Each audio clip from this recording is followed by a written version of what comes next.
Good evening, everyone.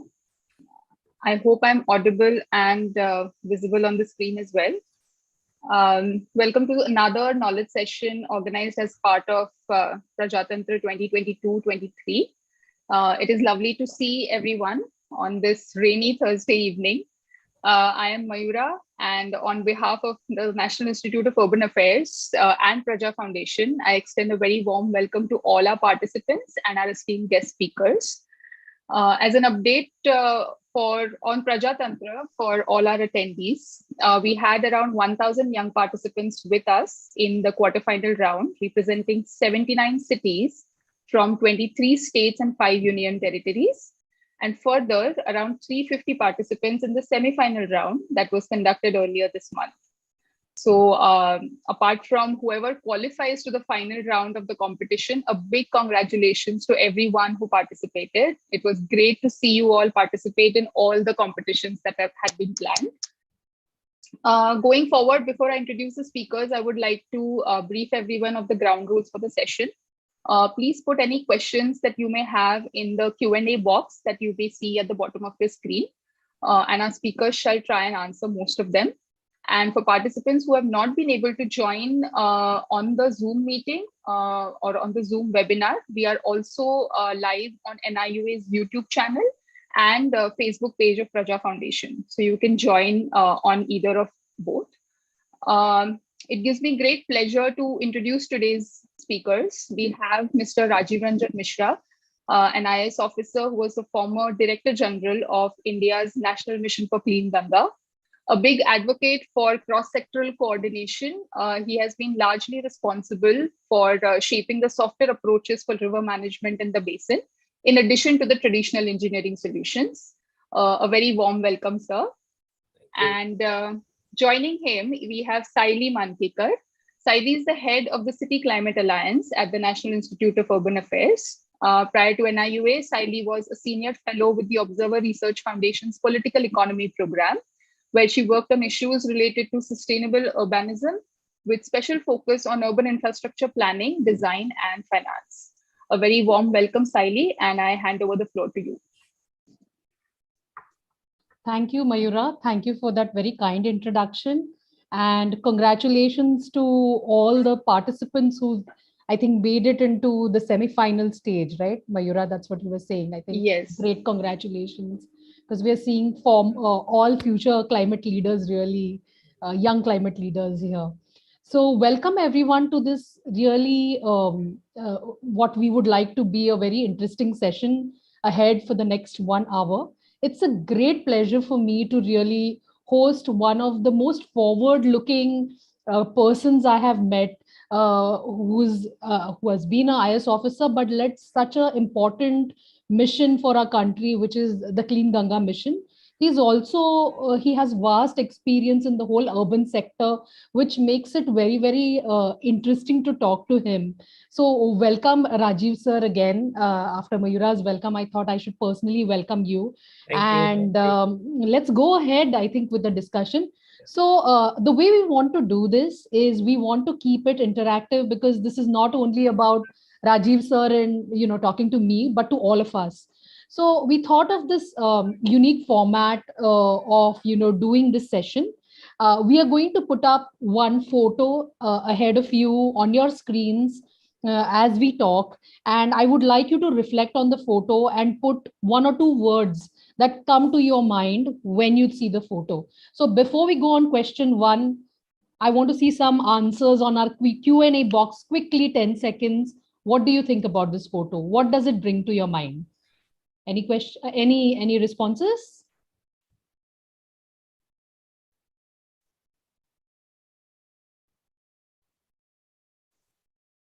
Mayura, can I see some responses here or? No, none. Oh, yes, I am. Yes. Okay. Man-made disaster, flood. I think, yes. So that's what it is.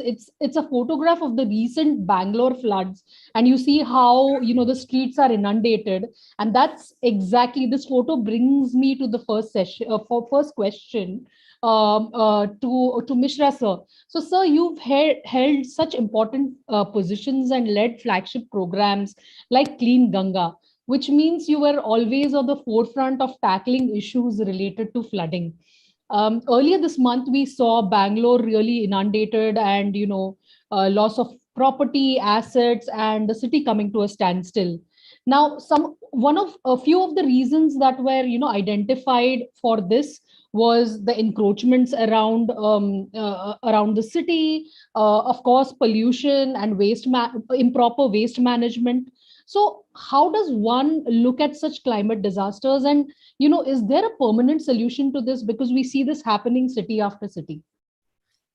Thank you, Sayli, and once again, on my behalf, welcome to all the participants, and especially those who are in this competition and have reached this stage.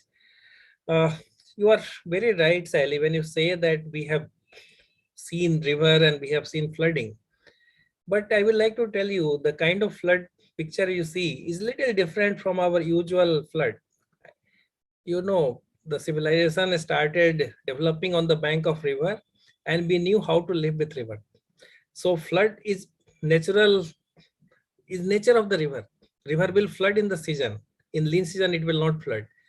But now what you see is not a riverine flood. What you see is the urban flooding, which is becoming a major disaster now. And unfortunately, Bangalore is not alone, as you said. आज हम Bangalore में देखते हैं, but I think we have seen it in Chennai, we have seen it in Mumbai, we have seen it in several cities. And at this point of time, almost 50% of our cities are vulnerable to such kind of flooding, which is a very scary thing, especially from disaster point of view, from climate resilience point of view. So as you said, what is the solution, or what we can think? Coming back, I think solution will emerge from how we have developed. And let's take the case of Bangalore. Bangalore is not on the bank of any big river, as we know. So how its people, and it is also always a very important city.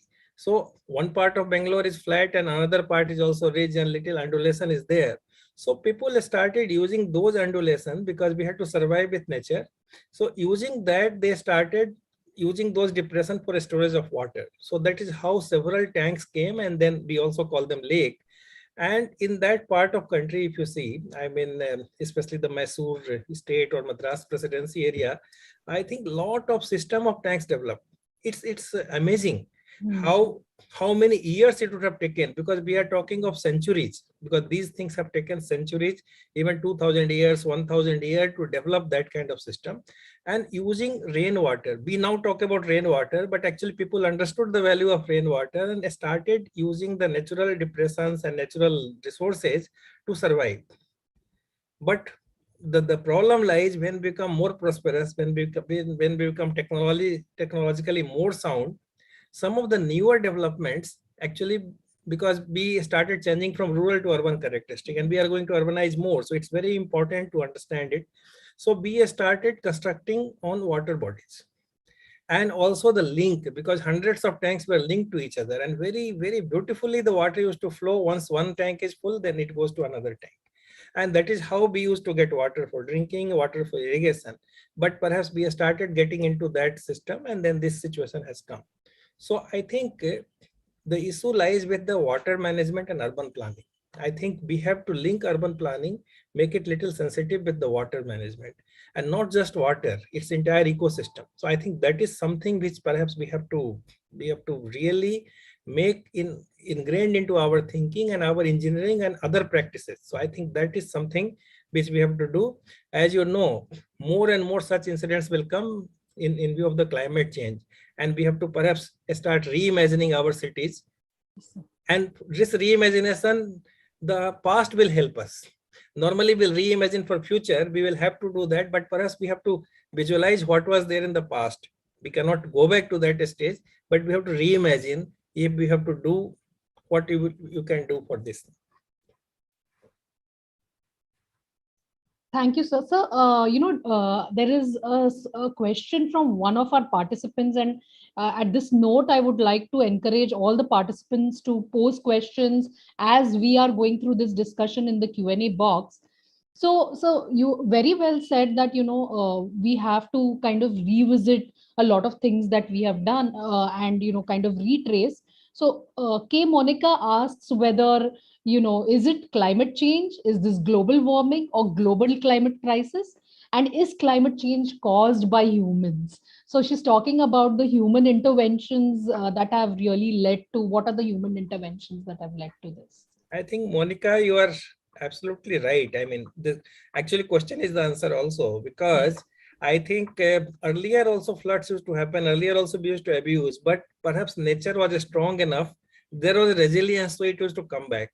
Now we have abused it so much, and we have reached a stage where the global warming is becoming so significant that we start suffering now. Like this year, whole country, if you see, I think there was a prolonged heat wave, there is a prolonged flooding and erratic flooding. So to some extent, it is certainly a natural thing, but largely it is a kind of our own lifestyle, our own behavior, our own construction practices, our own developmental practices. I think that is there. So I think to a great extent, anthropogenic causes are also important in this. But here, I think I will tell you another thing. All our work, all our misery is not only climate change. I think doing certain things right professionally is important. So I think there is also a tendency to shift all our failings into climate change. So I think we should be also cautious of that. Thank you, sir, about putting that little word of caution. Now let's really segue into another important issue when we talk about urban. We talk about rivers and cities when we are talking about urban floodplains. I think agriculture is important. And Mayura, can you show us the next photograph? Any clues as to what this photograph is showing? Anyone put it in our Q&A box? Any guesses?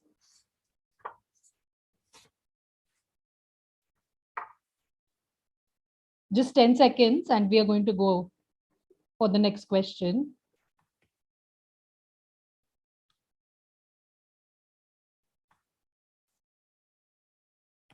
Hand pump usage, someone says.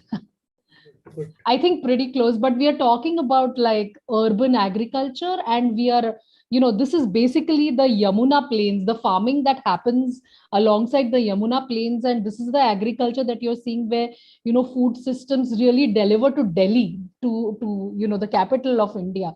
So coming to, the second question, sir, is that when we talk of, people and we talk about livelihoods, agriculture is very, very primary, and urban agriculture really doesn't get discussed enough. And like I said, Yamuna is a very, very good example of how a water body has consistently contributed to Delhi's food systems. So whether it's pollution, concretization, dumping, bad waste management, it has impacted these systems, and the supply chains have also been impacted because of that. Your thoughts on urban agriculture vis-a-vis these topics? Great.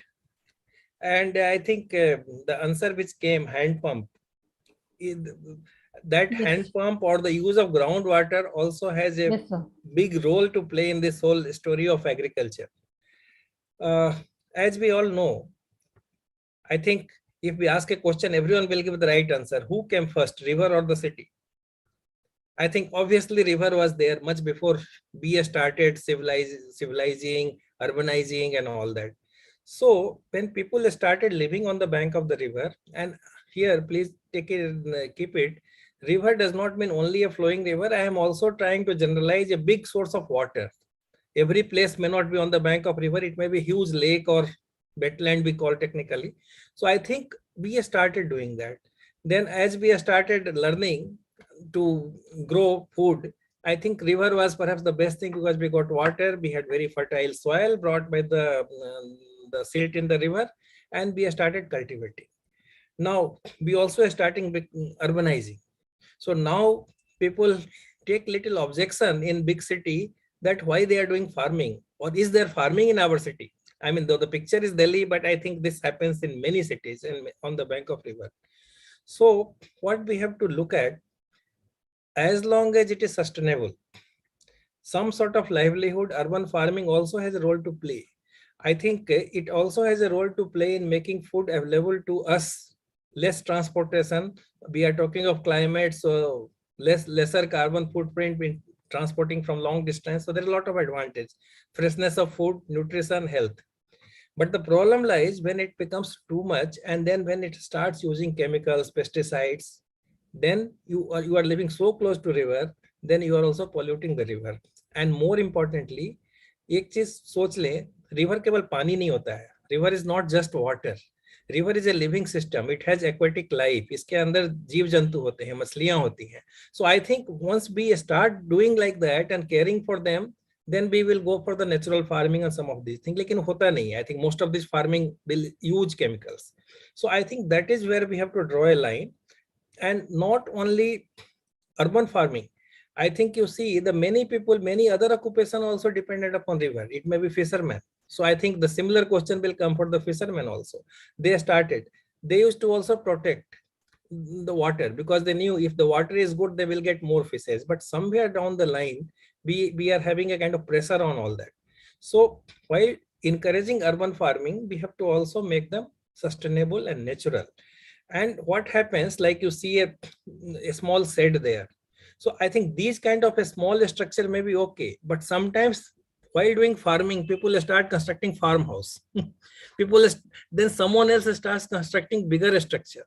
Then that is a problem for the floodplain.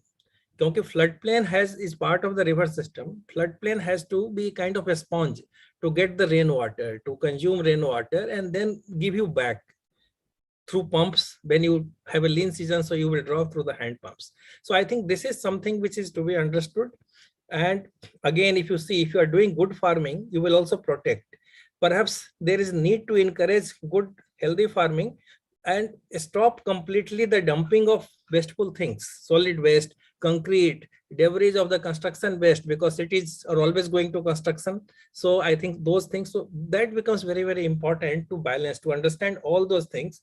Dumping, concretization, pollution, these things are perhaps much more harmful than doing a kind of natural farming or sustainable farming. So I think that kind of balance we will have to do.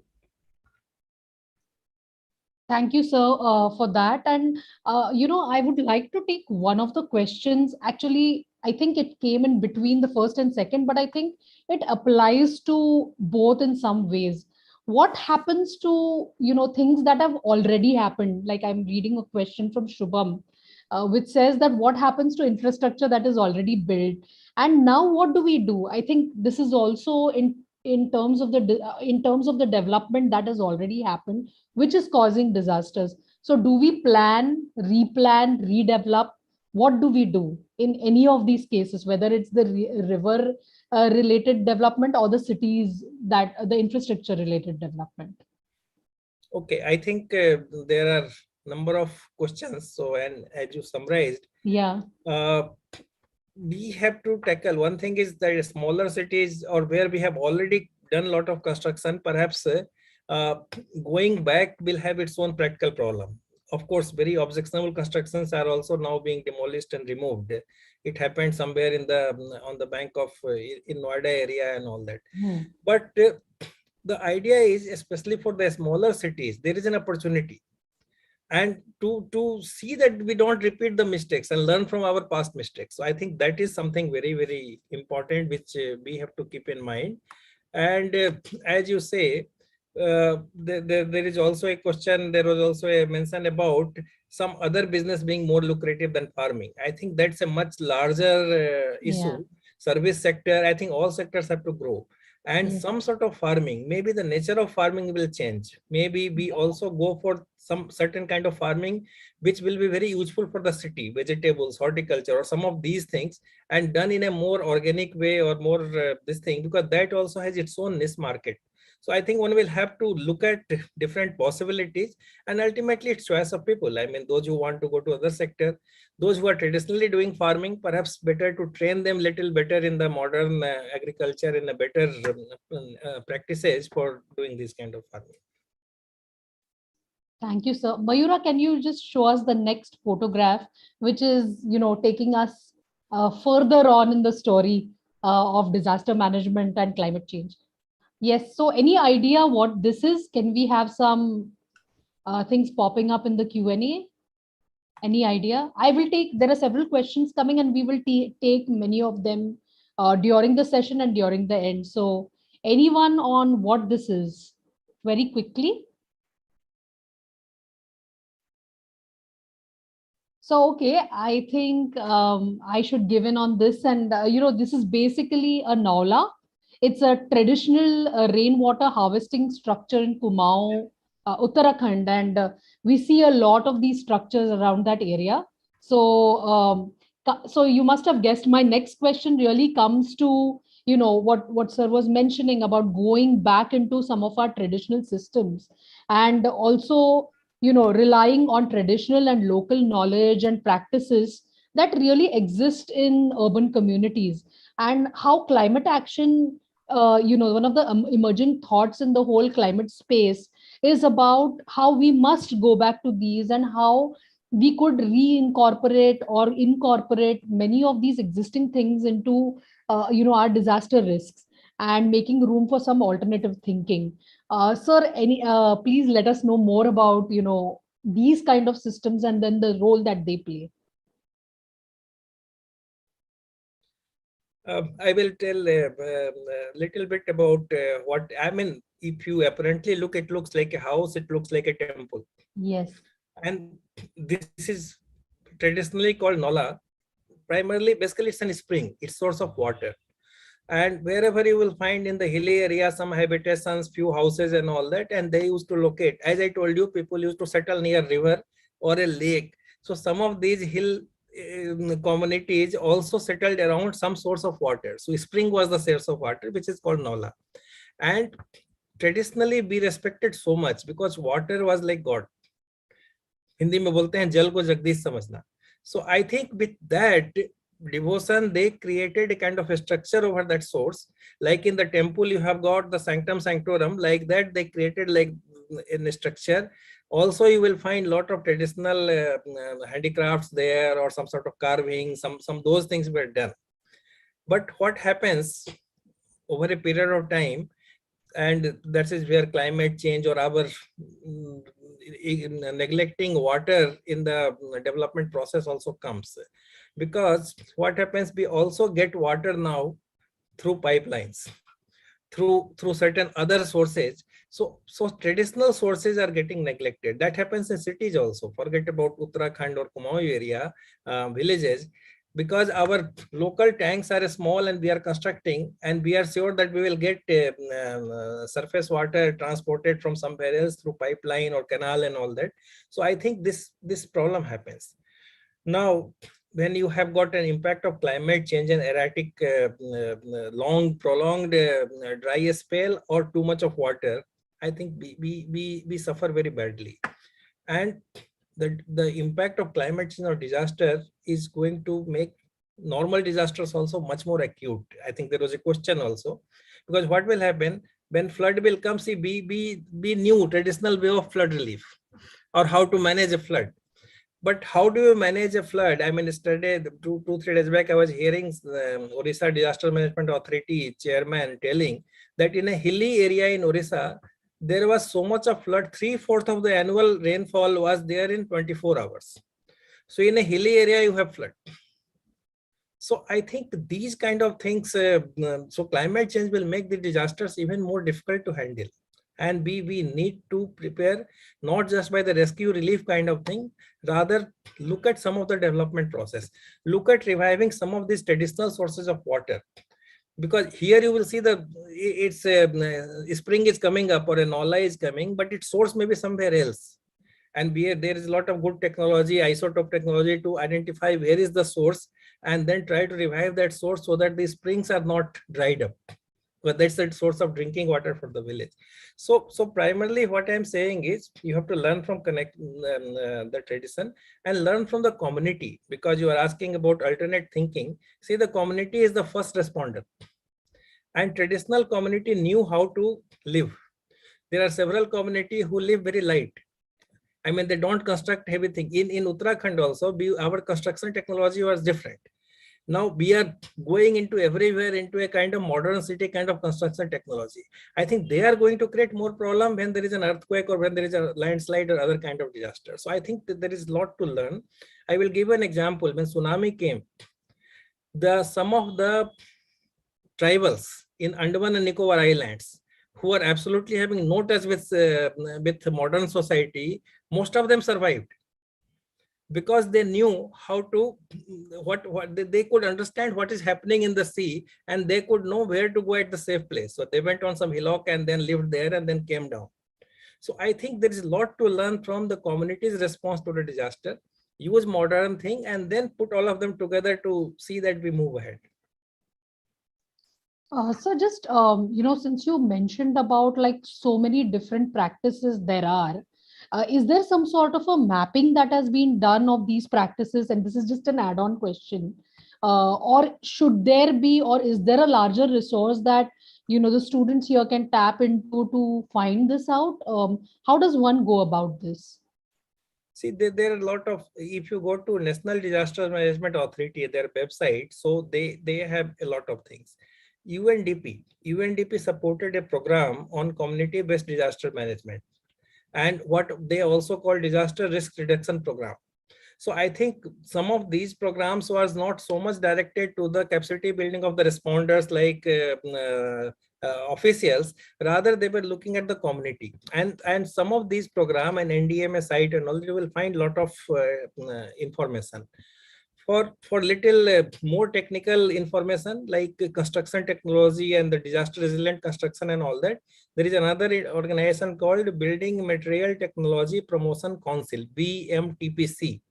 So actually, if you look at them, they actually look at these kind of technology, vetting of the technology, and then disseminating that technology to people, training them. So I think there are several organizations who are working upon these kind of areas. Thank you, sir, for sharing with us. Where we can, as students, how we can tap into different resources, which are the different organizations to look for when we want to kind of get information on any of these sources. I think that's very valuable information. Thank you. So, sir, the one thing that now that we are talking about, disaster, averting disaster, I think in the current context, we are hearing a lot about nature based solutions. We are hearing about, and since one of the doyens working in the whole water space, I think water sensitive design, urban design approaches is also something we hear. And I think for the benefit of the students here, we must kind of discuss these two terms, which are very very central to the whole topic of today's discussion. So sir, what is your view about these approaches, whether it is nature based solutions or water sensitive urban design approaches, and do we need to mainstream these approaches, and how do we do it? So about 3-4 questions within that actually. Okay, I think a whole gamut of questions are there, and there was some other question in the Q&A I saw about the urban governance, city governance and disasters. So Yes. I think that gets very nicely Yes. covered here also.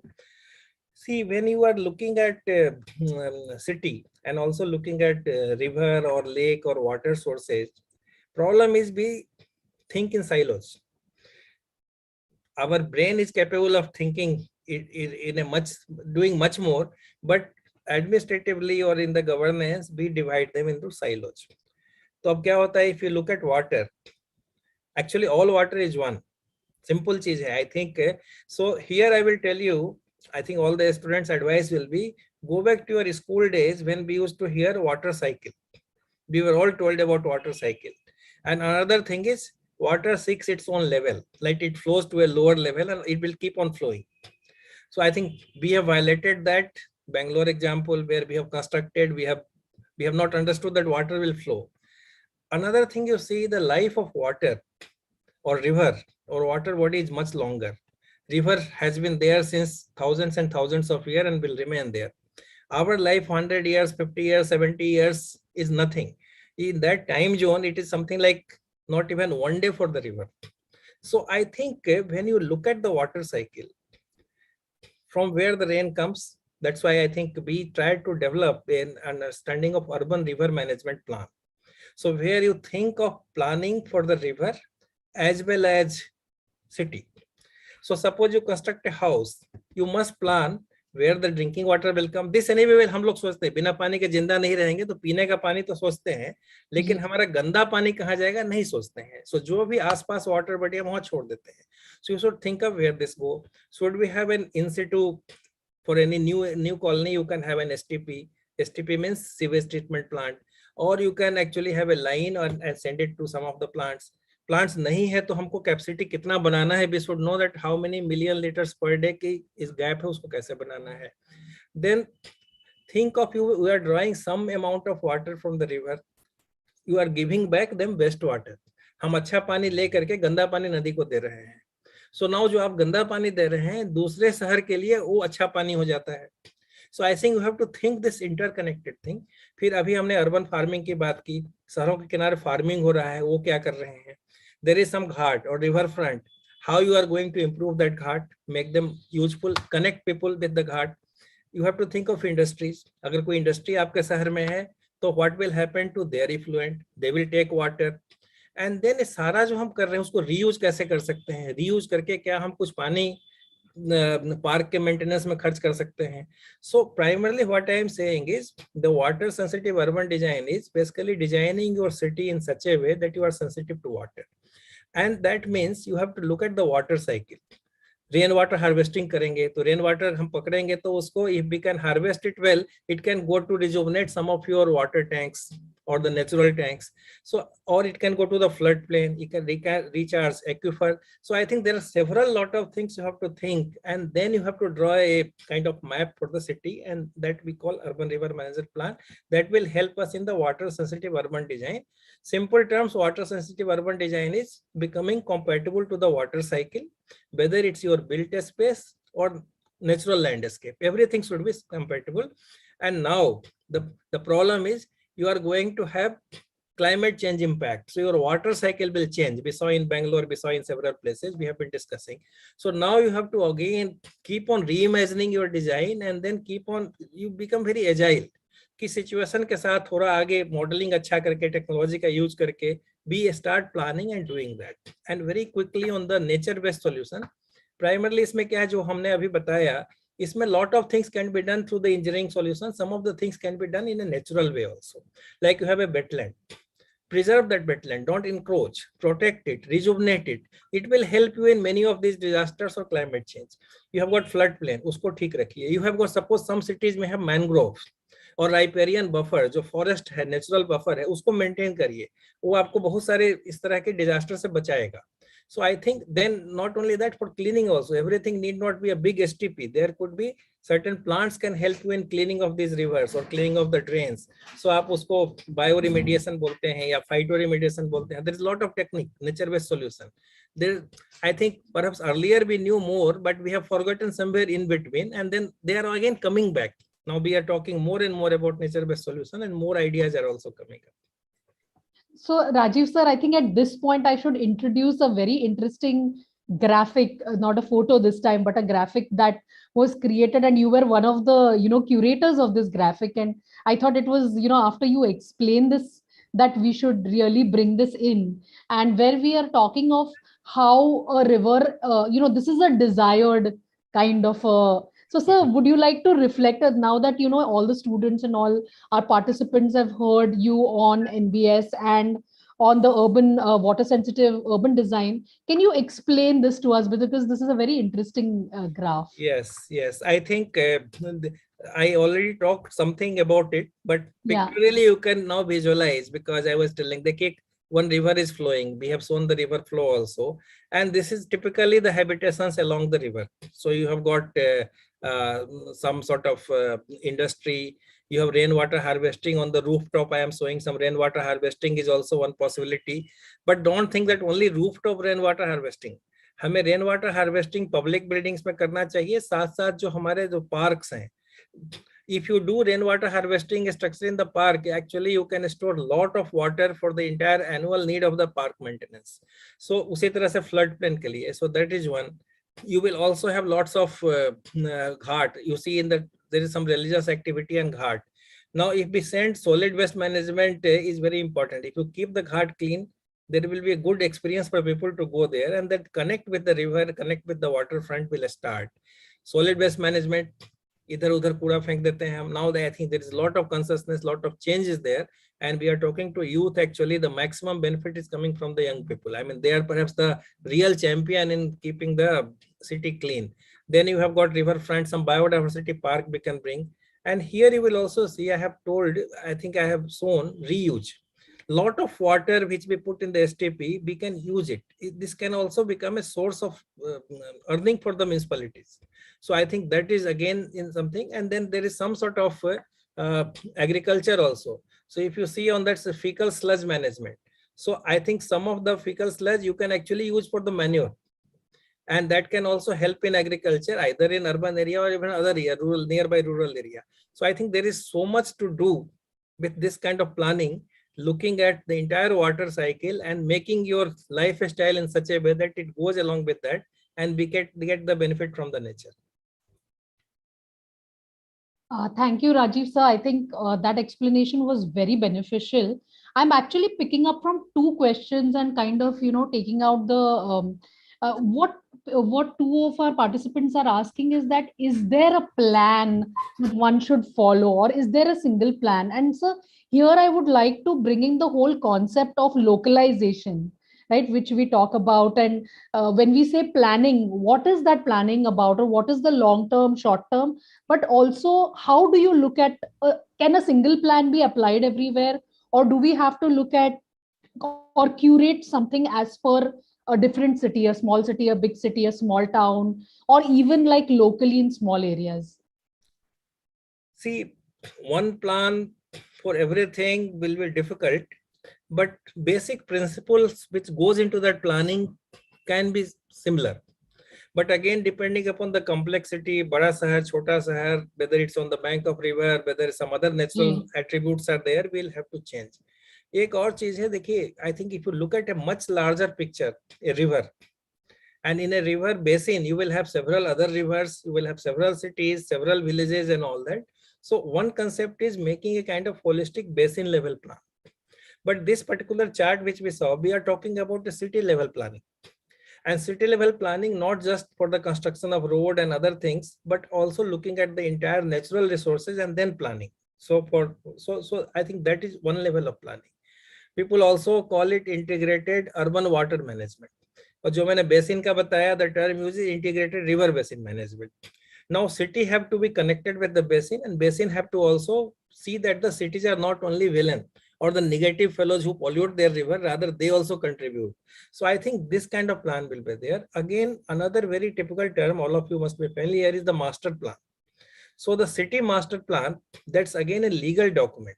And some of the things which we are talking about, nature, water, disaster resilience, climate, I think some of these things should also now start getting into the modern master plans. What we have done, we have been doing in master plan, perhaps they are not dealing with them in an adequate manner. So I think that also becomes very, very important.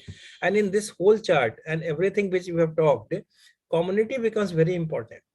That's why the group of students, the neighborhood, I think this becomes very, very important, that what they can do and how they will fit into that plan. So some of the element of this planning should be also community based.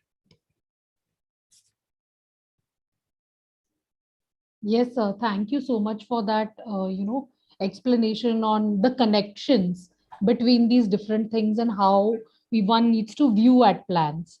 I think, Mayura, if you can bring us to the next slide, because sir spoke about community. I think such a apt slide to really talk about now. So as you all will see, I mean, here, I don't know whether have people read about this. It was a recent announcement that was made by our Prime Minister Narendra Modi ji about a new concept that has come out called Life, which the government is, it's a program that, will be taken up on a large scale, and it is somewhere where communities are involved. So anyone who knows what this is about or has heard about it, please raise your hand so that we know. You can just raise your hand so that we know that you've read about this and it's known to you.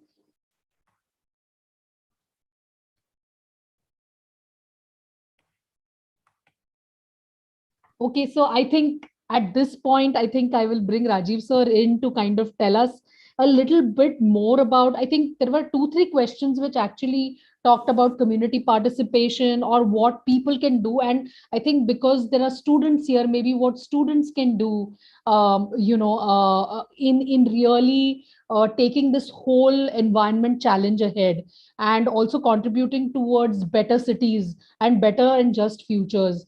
So, sir, if you can tell us a little about this and how you see the role of citizens and communities and individuals in averting disaster and helping us adapt to climate change. Thank you. I think this is the most appropriate way to bring, because we talked in bits and pieces. We talked about one aspect, urban farming. We talked about pollution in the river and other things. Now, whatever Honorable Prime Minister gave a call and launched this in COP26 is is the is a real challenge and is the real opportunity, because what he is talking is lifestyle for environment. So this particular campaign can bring all of us into the climate change dialogue. We can all become a kind of agent of mitigating or adapting to the climate change. Normally, whenever the COP conferences happen, we talk in terms of the country's commitment. Much bigger strategic discussion take place, that what is the India's commitment, what is the global commitment, how much will be the temperature which will be reduced, how much emission will be reduced and all that. But the question remains, what it means for people in the city, what it means for the people in the village. What does it mean? Suppose I am a farmer, what does it mean to me? Suppose I am a young person, citizen or an employee, what does it mean to me? If I am municipal commissioner, what can I do? If I am engineer, what can I do? I mean, depending upon different departments. So I think the basic idea of it, that if you make your lifestyle which is pro environment, and it's also called those who will contribute, they will be basically pro planet community or pro planet people. And what we have to, the basic idea is, we have to be mindful. We should not do waste. We should save our natural resources. And this is something which is there. An idea is that you nudge people, you try to bring in a behavior change. Now, few examples I will give as we are talking to the young people. We all use electricity, we all use water in our house or in our offices. Now, often we will see that the AC is switched on at a very low temperature, 16, 18 degrees.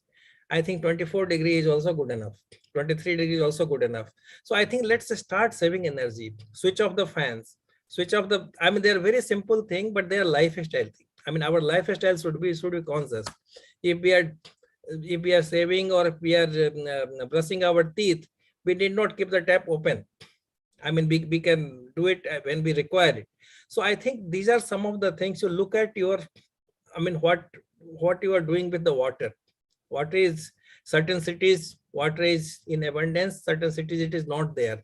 But actually we also think that the natural resources is finite. So whether या तो हम पानी के use में कर सकते हैं, energy use में कर सकते हैं. Carry cloth bag when you go for shopping. Increasingly हो रहा है. I think earlier if we would have taught people, but now people are carrying cloth bag. So we talk about plastic and the whole discourse of plastic goes on, but we have to slowly keep on changing our lifestyle. एक और चीज मैं बताऊंगा. I think cycling. I think we talk about Denmark, we talk about different countries there where we actually don't take vehicle for very short distance or even long distance, they are able to do it. So I think everything cannot be done by individual. I think the city also, the governance also has to improve, and you have to provide a kind of a space for doing that. And एक और चीज मैं बताऊंगा, we all go for tree plantation. I mean, we Environment Day, on certain occasion, everyone participates in a campaign and tree plantation. There is that's good. But do you understand our trees? I mean, we should understand our trees. What kind of tree? I think I will suggest, let's be curious. कोई पेड़ आपके घर के पास है तो ये क्या पेड़ है? I think often we don't know the species. What is the utility? If there are some tree, people sit below that tree, then you go and then do. What is the role of, what is the view of a street vendor about a tree? So I think go for butterfly watching. Go on the bank of a river.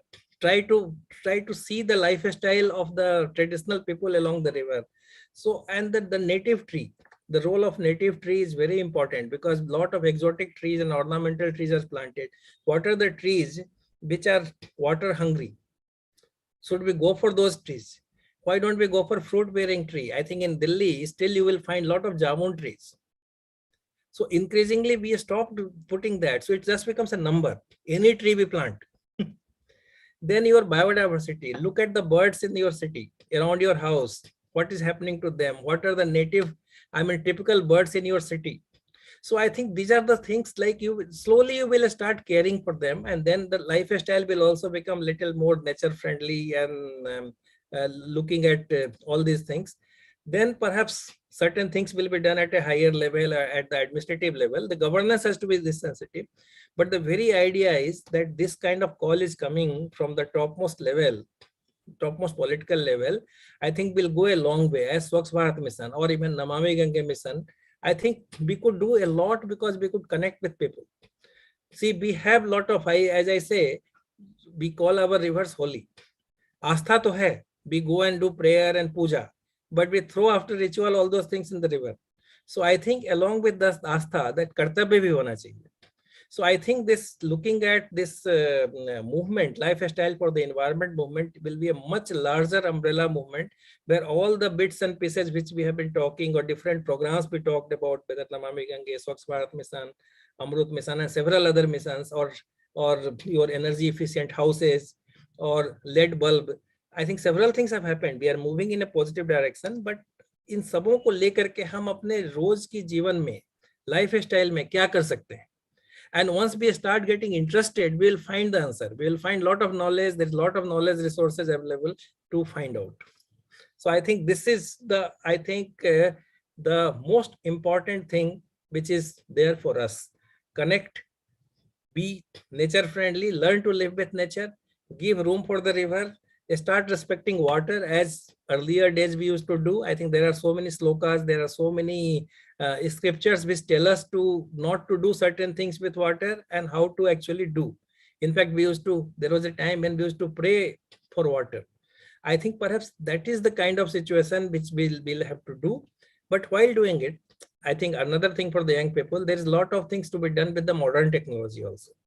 I think there are lots of young entrepreneurs who are coming up with very bright, innovative idea about monitoring the water quality, monitoring what is happening, bringing up very innovative filters which can actually filter rainwater and you can utilize it.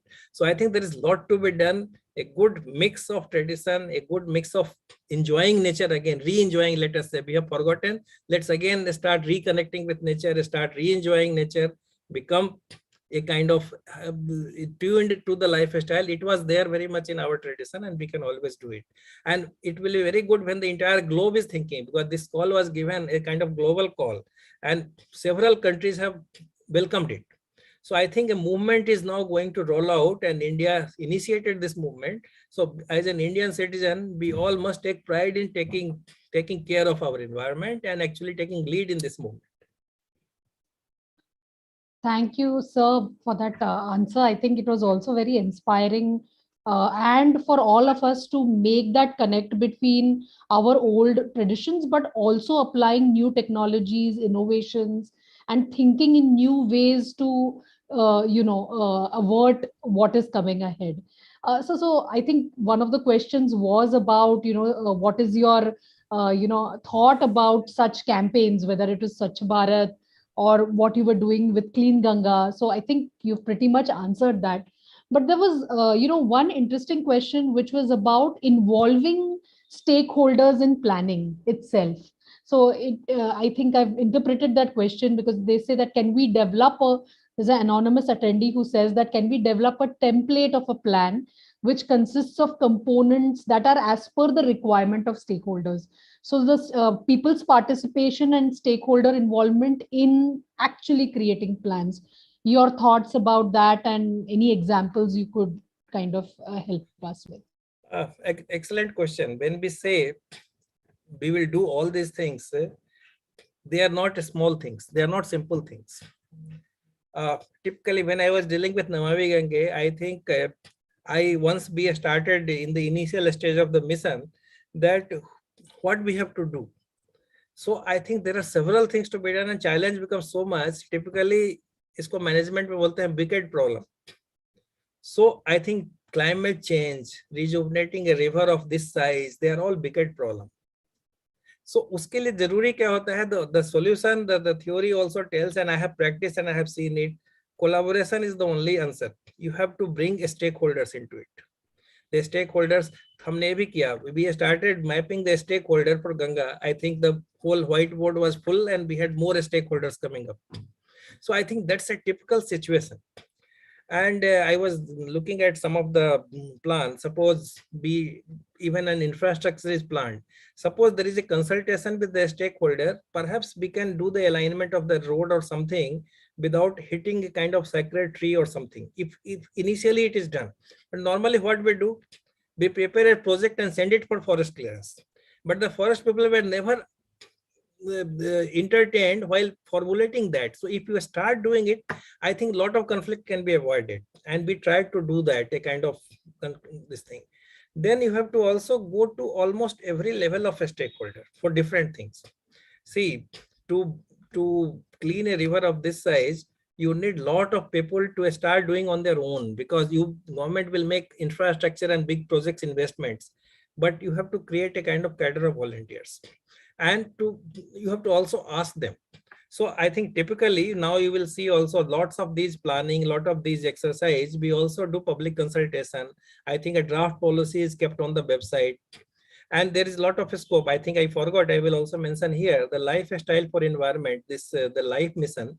In fact, this is the time when people are asking for idea. There is a call for ideas.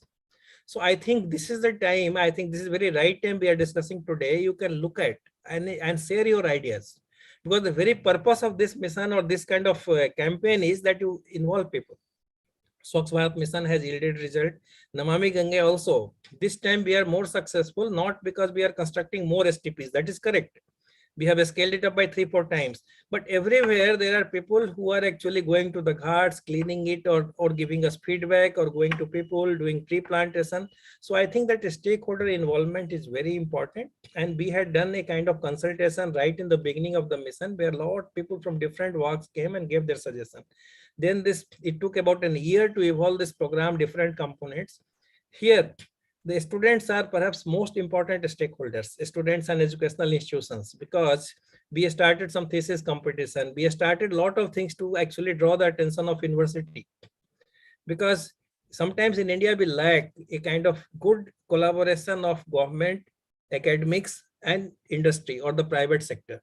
I think once you bring all sectors together, you get good ideas, you get better implementation, you get better feedback and better evaluation. So idea is we again, I will tell you, the natural resources are actually crying for our attention. Always in our program, infrastructure will take priority, and there will be several things to do construction, but that's important also. We have to do that. But we should see that our road or our some constructions should not become a kind of micro dam when the flood comes. I mean, in Bangalore, we also saw that, because these buildings are like stopping there a kind of a small dam and reservoir, and they're flooding the whole city. So actually, while we can become IT smart, we cannot be water dumb. We have to be water wise. I think, and that will happen. Wisdom is not any one person's this thing. So if you consult, if you talk to many people and stakeholders, I think you will learn a lot. And I think I can tell you from my personal experience, I learned a lot by talking to people and listening to people. And lots of programs got much better. Thank you, sir, for letting us know that, so that any future in the future, when our young friends really take up professions which require public participation, they will believe in that process. I think that's very important. So there's one question that two people have asked, which is pretty similar, about the role of politics in environment, really, and driving change. So, sir, would you like to take that? Because I think, big campaigns and big programs can never be successful unless you get that political push. And what is the role, and at which levels do you see the role of politics in environment? Thanks, Sayli. I think this is a very important question, and often we shy away from this question. But as you very rightly put out, I think the slide which is before us, the life, this is perhaps the best answer, because if a kind of drive comes from this level of political leadership, I think it brings a lot of strength to the program. But here I will also tell, I think why this is very important, because at different levels, field level, some of the political leadership also may not be having this kind of vision. But if a kind of it is coming from the top political leadership, then I think it is becoming little easier to move ahead. Another aspect is there. I think if you bring community into the picture, I think the previous question, bringing people together, if people start demanding, this becomes a political priority. See, I have worked at the field level. There will be a lot of people, representative will ask you for drinking water line. There will be representation for road. There will be representation for housing colony. Sometimes this housing colony will be demanded at a place which was actually a tank bed land. So I think these things happen. But earlier, there was hardly any political representation at the district level or the city level for constructing STP or managing wastewater or toilet. But the very fact that campaign for toilet came from such a high level, I think people started demanding, and there is a thing. We have closed down a lot of nalas, bringing sewage into the Ganga or other rivers also. So I think demand is generating. And that demand from public will actually draw political priority also. At the city level, elected representatives will start saying, no, if the students, suppose you talk about a campaign for keeping the rivers clean or dirty, I think people will take note. And I am happy that many places, the river health is becoming a kind of political priority also. And I think we see, and if you look at the life, this kind of campaign, this is an over-encompassing campaign. So now it's also for many of us how to utilize this energy coming out of this campaign to implement certain projects, or to go closer to nature, and then also bring stakeholders together. So I think that's very important. Political support will help you, but we have to also do something so that we draw the attention of the political leaders at different level. I'm not talking of the topmost level, because anyway we are getting that kind of support. But I think at different level, you have to also know how to involve them and how to bring them together, because at official level, a campaign will have X level, and if the political leadership joins, it will immediately become 10 times. So I think that's the difference. Thank you. I think that was so well answered. And actually, Mayura is allowing us to take one more question, although we are totally out of time, because we have a very interesting question here where, an attendee asking us, how can we incentivize working more towards climate resilient economy and creating jobs? So kind of looking at jobs and climate, and also how can we kind of connect this with the care economy? So I think the care economy is a little different, but jobs and climate definitely, how do we earn out of it and yet achieve our goals? I think that's the question a young person wants to ask. A great question, really great question. And this needs lot more thought and lot more time, but I will tell you, I think as we are going more for campaigning for environment, as we are also seeing there is the impact of climate change in our day-to-day life, whether it is impact on the agriculture or our life, heat wave or prolonged flood. So a kind of consciousness is now building up for doing something for climate and basically to become more sustainable. So I think there will be a lot of market, sustainability market also, a lot of products will come, lot of new avenues will come to do this. Now, if you see, there is a lot of discussion now about ESG, the companies, environmental, social and governance ratings. So the number of employers, number of these companies are also going to actually look at sustainability a little more carefully. But otherwise, I think this is a time for sustainable jobs, sustainability related work. So I think you will get several kinds of activities which will go into that. In any case, there are several programs which are building up infrastructure relating to water. Perhaps water was never given this kind of priority, and several missions are actually supporting, whether it is Amrut Mission, Amrut 2.0 has a lot on the water, especially rejuvenation of water body, Jal Shakti Abhiyan is there. So I think while doing these things, certainly employment will be generated, and you will also be able to go towards a better climate resilient society. And there will also be a lot of chance for some young people to join hands, develop some sort of social network, and also develop some sort of a startups. I think there is lot. I think I'm seeing in the water sector, it's amazing the kind of ideas are coming. Someone is using a kind of satellite Chandrayaan technology and using that technology and linking with that to start predicting about water quality and then some of the things. I think some of these kind of things are coming. So I think they're certainly moving towards sustainability, but they're also getting jobs. So I think but the challenge lies that how we actually make both of the, as I told you, we have to be compatible to the natural water cycle. Similarly, we have to, someone will have to join the dots and see that we are compatible for the both. But an excellent question, and actually it needs deep deliberation and a deep strategic thought to actually make a kind of plan for this itself.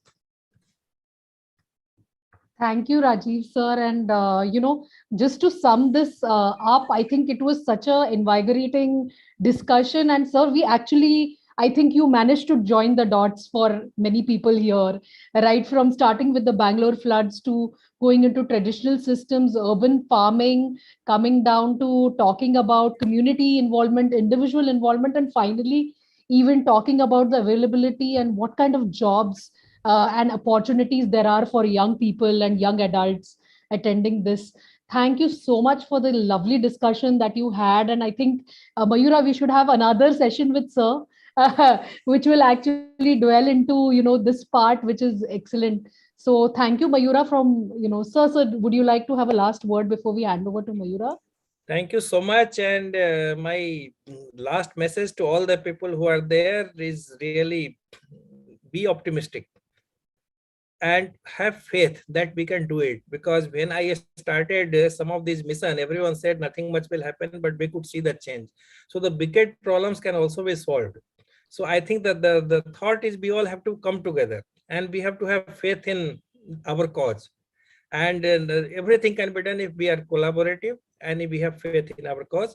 All the very best. If you have any kind of questions or anything, I'm quite sure Mayura will be able to do that. I will be very happy to even individually answer you or send you a mail for some of your questions. Thank you. Thank you. All the best. Over to you, Mayura. Thank you. Thank you. Thank you so much, Rajiv sir and Sayli, for that very informative session and for patiently answering all the questions, because, it has been our experience that the questions from the young participants never stop. They have so much to ask all the experts on all the topics. But thank you so much for taking us through this interesting topic of climate change adaptation and disaster risk reduction, and at the same time answering many other peripheral things as well. So thank you so much. I'm sure the participants have enjoyed it and benefited from it.